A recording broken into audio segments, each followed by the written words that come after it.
on YouTube. Welcome back to the channel. Enough respect and blessings to you. I hope you've been enjoying the weekend and chilling and relaxing in the sun. And I hope you enjoyed the last video. What? You never watched the last video? Well, the reason why is because you forget to subscribe and ring that bell. And that way, you will see when the videos pop up so you're not missing a minute of it. Because that video gave you kind of like an insight into this video. This is the video where my family came down. We went to our estate sale. And then look a bit after, we went to our garage sale and we found some treasures. But unfortunately, I wasn't able to bring the camera with me because they asked me no recording. But let me set the scene for you, right? We showed up to the estate sale. It's an old, like 1960s house. They had a couple of stuff inside the house which was marked up a little bit, you know, typical estate sale. But then they told me in the shed, there's boxes of books and stuff that are covered in dust and everything. But it's up to us to go through there, right, and find the treasures, dig through. So you know me, I was on top of it. So me and the family go in there and we start digging. I mean, I was climbing up on shelves, bringing boxes down, passing it to my mother. I think we bought about 20 to 22 boxes total, filled with some books and some really cool things, right? And I want to bring you back to the garage in a little bit and show you what all those boxes, you know, entailed, what was inside them. Total, I spent was $80, and that included everything. Because it was the last day of the estate sale, I did most of the work digging through that shed, right? Sweating in the middle of summer, but it paid off. Over the past 2 weeks, I've been going through those boxes, sorting and listing them on eBay. And it's surprising the kind of treasures and the kind of stuff that we found in that shed just locked up for how many years. The sad part about it was there was a couple of boxes that were with my boxes that I think some other people stole when we weren't looking. And that's one thing I want to tell you. When you're out at these estate sales and garage sales, it's a dog eat world, right? But you just have to, you know, take what you get, pass it, it gone, it passed. Because the sad thing about it was those boxes probably had the biggest profit. They had some Masters of the Universe figures that I saw immediately and I was like, oh, I know this is money.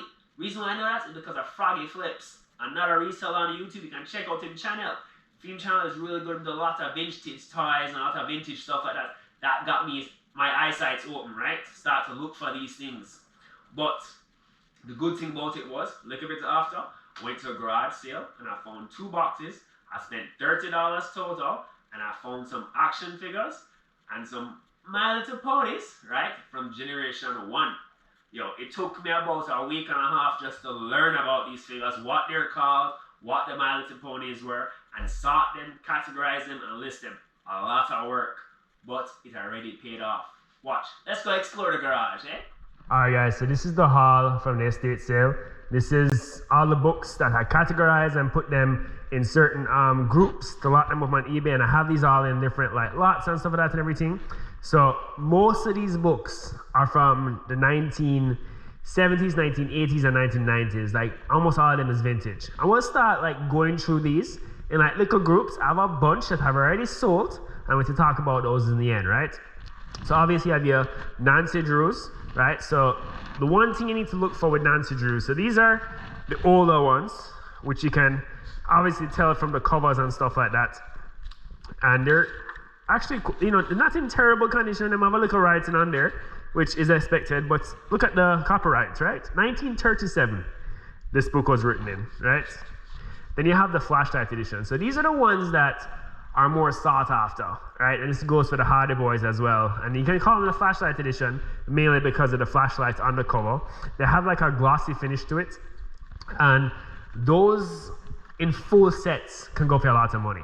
The Nancy Drews, I've sold these a couple times in groups before.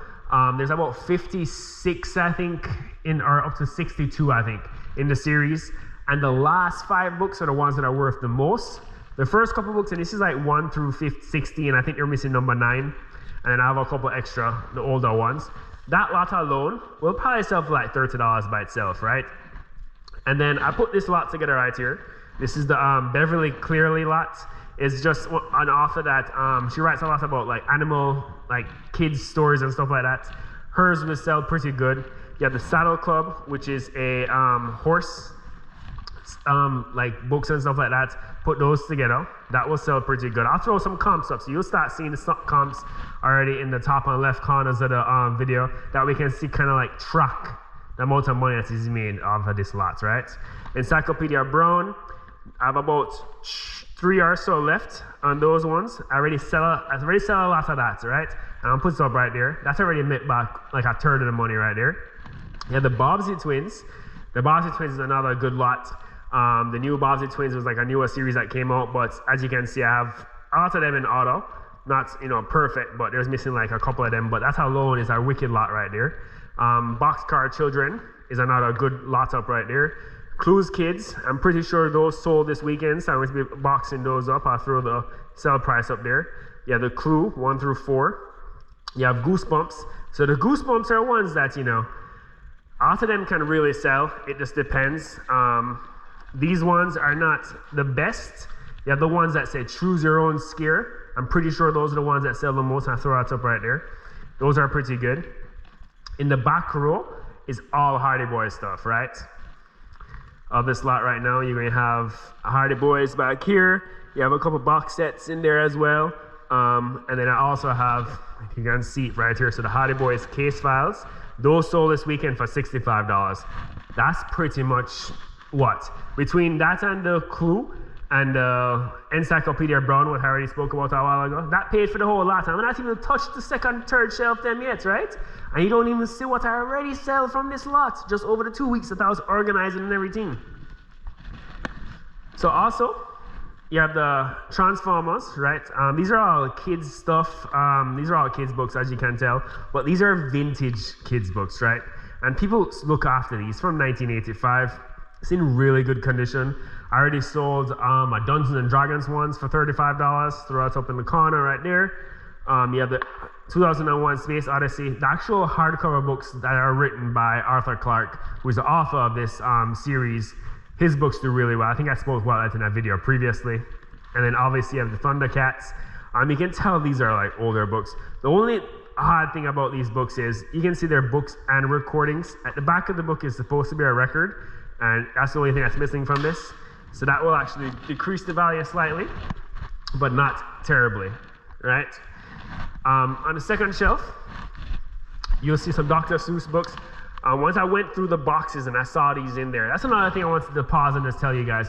When I went through the boxes for these, I just saw kids' books. And we were just grabbing stuff and putting them in piles because I knew everything was going to be cheap, because I knew they were going to sell it cheap because it's the last day, right? And I'm trying to get rid of stuff. So that's why I went ahead and just didn't even go through boxes. I knew there were kids' books. I knew they were vintage. And I knew lots of them was going to be worth money. And I was hoping that, I was going to find the needle in the haystack, that one book that's worth a couple $1,000, which is not true. But these all add up to profit over time, right? So back to the Dr. Seuss books. I was hoping for one of those first edition vintage that's worth a couple $1,000. But if you can see the size of these up here, they're quite smaller compared to the ones on the bottom, right? And what that is these are book clubs. So book club edition books, there are lots of them that are made, and they don't sell for a great amount of money, but as a lot of Dr. Seuss books, they're pretty good. These at the bottom, these two, Your Turtle Turtle and Sneeges, they're pretty good books, but they're not first editions, and they're in pretty bad condition. So not the greatest, but together they will sell. There's a couple other books. This is just a comic, a Dragon Age book, which is in really good condition. Nothing that's crazy good, but they'll add up like a couple dollars here and there. All right, so in the back row, you have Fright Time. You have a couple up here, which is Horse Crazy and also the horse books. Like I said, a lot of stuff together to try and catch people's eyes that I'm selling it. These are all horse books, and that will all sell pretty good together. Babysitter's Club will sell pretty good together. I'm throwing out comps that you guys should start seeing the money as coming in, and we're well into the profit by now, right? Fair Street is another Goosebumps lot that's pretty good. They sell pretty well, and they're very vintage. They're hard to find. I think the reason why they started to sell really, really good was that Netflix series that just popped up a couple years ago on Netflix, Fair Street. That one really stemmed these books up, and that's what kind of like got these books up there. So this lot alone is like probably $40 or $50 just because there's so many of them. Other than that, have some sci-fi books up here, which isn't terrible. You have some like they're a lot together, pretty good. Which Way books and Time Machine. So these are books that I will tell you should be looking out for. Which Way, anytime you see that, or you see Choose Your Own Adventure, those books, they sell. And the reason why, they're role-playing books, and they're rare, and they're from the 1980s. And what it is like, you know, as you read through it, you can like, it says what it does. It makes you choose your own adventure, right? It makes you like kind of choose like where the story is going to go. And they don't make those kind of books anymore. So people really look for those. It reminds me of like Dungeons and Dragons and stuff like that, right? So these are the choose your own adventure books. And if you see these in the thrift store, right, look for this title right here. Like that alone will tell you money. Like these books will sell easily for like anywhere from $40 to $100 depending on how many you have and the order they're in, and the set they're in, and when they're written. So always look out for those. Another great set of books that I found was the 3 Investigators, and those are pretty amazing set of books as well. These were written by Alfred Hitchcock, and these are from, I don't know, I think it's from the 80s or so. I've already sold a couple of these that I put a lot together for, and they sold for about $40. These are very rare books. You're not going to find them a lot, but when you do find them, make sure you pick them up because easy money right there. Then other than that, I just have another couple lots, some David Ellens, some more kids books, and all together, like I said, they add up. They will make money. And each of these books, I'm going to throw a couple lots and stuff like that up for you that I've already sold from this kids book lot that have completely paid for everything just from that one estate sale. And I gave away a lot of those books back to the thrift store just because there was so much merchandise that I couldn't really go through it. Some of them I just listed into giant lots and I sold them in auctions, and those 2 I'll throw up right there. One person bought both of them, and that's literally like $40 right there. Right, so that's pretty much the books from the estate sale. The other things I got from estate sale was some vintage calculators, and those are right here. I sold 2 of them already. So I have the Texas Instruments, and there's a Keystone 2040 with the case. They don't work. I've checked the inside of it. They were sitting out in the shed, so I knew for a fact that they weren't going to be fantastic condition, and they're pretty corroded, but they still sell. The 2 that I sold already, like I listed them the night and then they sold the morning after, so like a couple of hours they sell, and they were literally in terrible condition, but people want them for the parts, right? So you always want to grab those. And I commented on one of Harry Tornado's, not a great resell if you haven't watched his videos, one of his videos, and we spoke about with our commenter on there about like vintage cameras, and he has just found a vintage camera, so that's how the story came up. And unfortunately, you know, I didn't really like went for the vintage cameras that was at estate sale, and I could have made a lot of money off of it, I'm sure. And that's one thing that I wish I could have went back and grabbed, but I didn't have enough space in the car. But then after that kind of stuff, I grabbed the calculators, still make some good money on it. All right, so otherwise, there's just a couple of cups and glasses that was in the lot as I grabbed as well. Nothing crazy. The Masters of the Universe, like I said, anything Motu, those will always sell. And now, to get to the good part of this video, right, is figures. If you don't understand, like, you know, like, or want to delve into vintage toys, then that is your own account. I'm not going to tell you that you have to, but I'm telling you, this is what's trending right now. People want vintage toys. People want the stuff from their childhood, so they will pay out money for it, right? And a lot of these are from the 80s, and they're hard to come by, right? So like, take this little guy right here. It looks like in pretty bad condition, right? Have a little wear and tear. It looks like a ball, but you know, it's a GoBot. It can open up. I remember these from my childhood. That's why when I saw this the first time, I was like, yo, something is wicked about this, right? There's a little guy in there, right? And cute. Not really, but he sells. Before this, I also had a Transformer right? And I just sell it a while ago. I throw the comp up in the corner.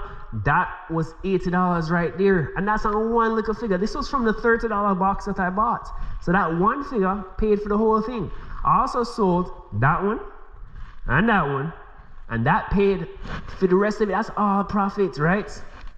Other than that, I have a couple other figures. And these were all in a box. And the figures were just thrown in there together. And unfortunately, I literally spent probably 6 to 12 hours guesstimating, just going through that box and trying to put pieces together. So like this guy, I had to like Google different pictures of him, see what went with him, figured out this went with that, and then this little clip went onto him, and then that's a complete figure. Right? This guy was a little easier, obviously. He doesn't have anything crazy. I have this winged falcon right here. Not the best condition. So it wouldn't want to go as much as I want it to, but it works otherwise. The wings and everything still work. Doesn't have any of the missiles, but still easy money right there. This guy right here, I don't even go through all of them, but I just want to show you a couple of them. So this guy right here, I'm actually going to bring him down because he just sold this weekend. He doesn't have the person that sits in there, which would have brought even more money, but he's in pretty good condition. Like I said, I had to put him together as well. All his pieces everywhere, so I had to find the pieces and put them together. Easy, because the colors matched and everything like that, so that wasn't too bad. He sold for $80 this weekend. And then, this is the crazy part, right? And I know you're probably hearing me say this is crazy like 3-4 times this video, but these really blew my mind. So these two right here, I grabbed them because they look similar. I realized they were legs off of a figure. I could not find the figure, I could not put them together, right? So I told myself, well, it's probably trash. Wrong. Don't throw these things away. I doubt you will find them, but if you have them in your garage, or you see them at a thrift store or something, this is from a figure that's called the Doom Drone from a Centurion series in Kenner, right? I looked him up just because I wanted to see what figure they went with, to see if I was missing the pieces. And when I found out what they're worth, I had to pause, take a step back, and re-Google again. But look at these two little legs right here. They're $250 and up a pop. That's $500 in my hand. And, wait for it, punchline incoming. There was another little missile that was attached to it that was also loose in the box that I almost threw away. And when I Googled the picture for this guy, I saw it and I was like, wait, I'm gonna go through the box again one more time. And we throw that missile up in the corner because that's how much it sold for. Right? Pause. $130 is what I sold it for. And that was given a deal because the last one sold for almost $200. But at that point, I was well into the profit. So I was like, rotted, making that money, right? So that's that. That's just pretty much from the estate sale in the garage sale I picked up the toys for. But there was one more thing, right? We're going to go in here real quick because I had already categorized them and put them together into little boxes, into little envelopes. These are the My Little Ponies, right? And I put these all into their own little envelopes because it took me a while to figure out what the sets were and everything. But like these are from the Little Litter series. Really great set of series. I don't pull all of these out, but I did want to show you just a couple of them, just so you can see what they were. But these are all Generation 1. These like little, like I said, the same Little Litters series. This is the kitties. I already sold a couple of those. This right here, I already sold pretty much the twin to this one for $70. This is a Mermaid G1 Little Mermaid. I think it's called the Fancy Mermaid series from Generation 1 My Little Pony. This one I have like 12 watches on it already. And I have this for $70. So that's crazy. I cleaned them up when I listed them in here. Went through. As you can see, there are tons of envelopes and figures and everything. And all these came into like a shoebox. It took me a while to go through it.